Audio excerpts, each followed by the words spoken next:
ang kuha po ng Cebuana Louvillier po sa alahas natin is... Hello mga kamex! Welcome back to my YouTube channel. Arnel Villarin is back for another video po mga kamex. At kung bago pa lang dito sa channel ko, huwag kalimutang mag-subscribe and hit the notification bell para updated ka sa mga latest ng mga videos. So ayan po mga kamex, so kumusta po kayong lahat and sana po nasa mabuti po tayong kalagayan. No? So na-miss ko po kayo, na-miss ko pong gumawa ng mga ganito na content mga kamex, no? Kasi hindi na tayo gumawa ng mga ganito na content nung pagdating ko dito sa Pilipinas and naging busy po tayo, marami po tayong gawain, ganun. So ngayon mga kamex, ibabahagi ko po sa inyo yung pagsasangla po natin ng gintong alahas, no? So this is the part 1 of the video mga kamex.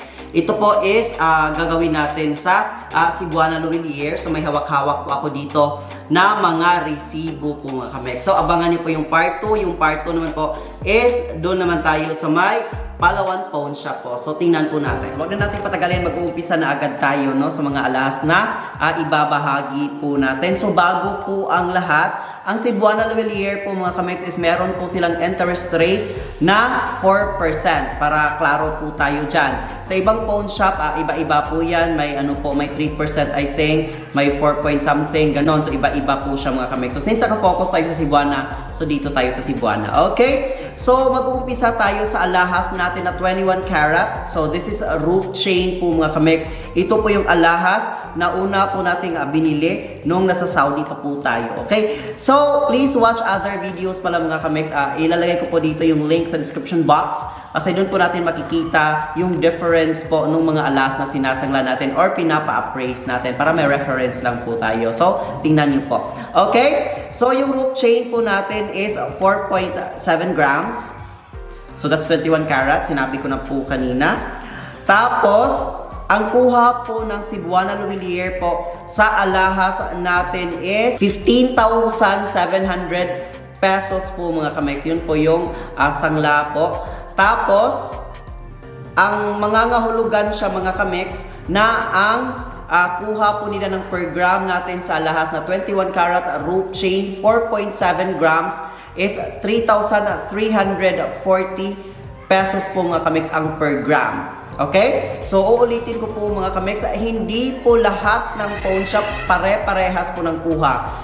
Then, yung alahas din po natin mga kamex, meron po siyang defect. So magmamatter po doon ang sangla po or yung presyo po, yung kuha po ng alahas natin. So, ganun po siya. Tapos, yung 15,700 pesos po mga kamex na kuha po nila, may bawas pa po yun na 4%. Right away po mga kamex, babawasan po nila and may specific service charge po siya. So, ang nakuha na lang po natin na pera po na net doon sa alahas na yun na rope chain 21 karat po na 4.7 grams is only 15,067 pesos kasi may mga binawas pa po sila na charges. So yun mga kamex, kapag nag-ano po tayo ng mga gintong alahas po, make sure po na wala po yung defect, hindi po yan nasisira kasi magmamatter po yung value ng alahas na yan kapag sinangla po natin kasi titingnan po nila, iisa-isahin po nila mga kamex, magagaling talaga sila, marunong talaga silang kumilates kung yung alahas mo may defect or wala. So I advise po mga kamex na dapat may jewelry box po tayong nilalagyan po sa mga alahas po natin para po hindi siya magka-defect. And ganun po, dapat iniingatan po natin yung mga alahas natin. Advice ko lang po. Bago tayo magpapatuloy sa pangalawang alahas po na ibabahagi natin mga kamex, heads up lang po, hindi po lahat ng mga gold shop po pare-parehas po sila ng kuha. Magkaiba po yan. And magmamatter pa rin po yung kuha po nila ng alahas mga kamex sa international market po. So kung maganda po ngayon yung ng alahas ng palitan, so mataas po yung value. Pero kung mababa naman po yung palitan sa international market, so mababa po yung kuha nila ng mga alahas natin. So as of this moment po, medyo malaki po or medyo maganda po na magsangla ng mga alahas. Okay? So sa Cebuana Louvillier po mga kamex, I think lahat naman ng Cebuana Louvillier ng mga pawn shop po, nire-require po nila tayo na magbigay ng valid ID. Valid ID po natin, no? So, para ma-proceed po yung, yung transaction po natin ng pagsasangla mga kamix. And kapag nagsasangla po tayo, so, tatanungin po natin na, or magtatanong tayo, magsasabi tayo sa kanila, "Sir, sagad na po ba yan?" So, kapag sinabi na pong sagad, so wala na tayong magagawa dyan. Kasi may ibang mga appraiser po o nag-check ng mga alahas natin na hindi nila sinasagad. So, kung gusto niyo pong isagad, go push na. Po tayo mga kamix, no? Ang dami ko nang sinasabi, no? Ang dami ko nang char. Okay, so ang palawang alahas na ibabahagi po natin mga kamix, this is 18 karat.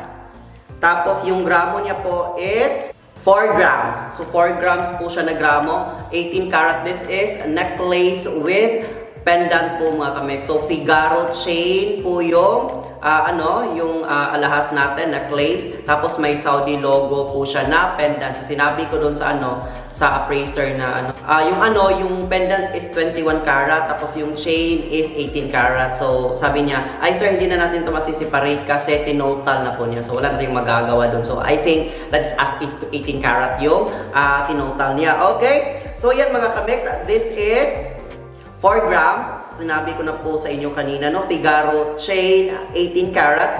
Ang kuha po nila is 11,500 pesos po mga kamix. Tapos, i-divide nyo po yan sa 4 grams. So, mangangahulugan po siya na ang per gram po nila ng 18 karat is 2,875 pesos po mga kamix. Okay? So, ibabawas po dyan yung 4% po na paunang bayad po doon sa Cebuana Luwilier.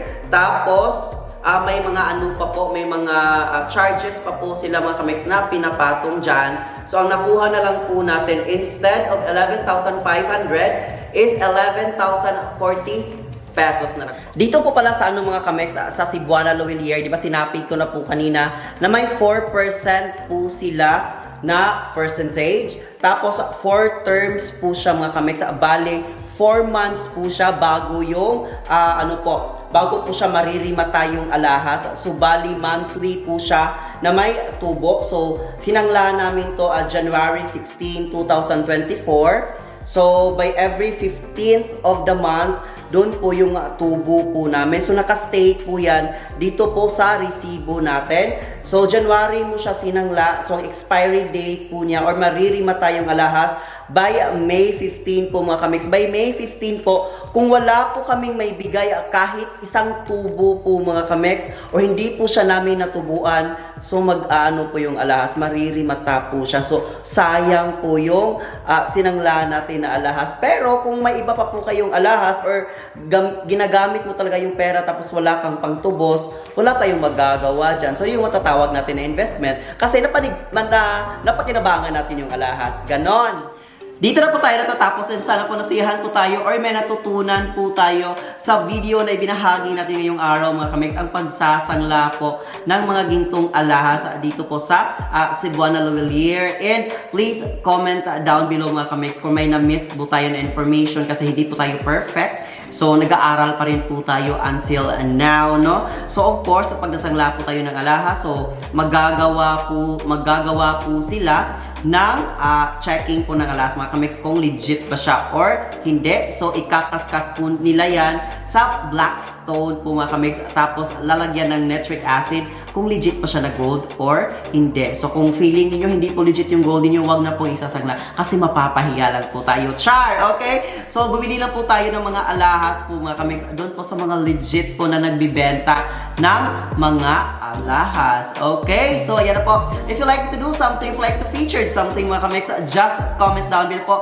And gagawin po natin siya in the future. See you in the part 2 of the video mga kamix. Bye! Thank you for watching and see you in the next vlog.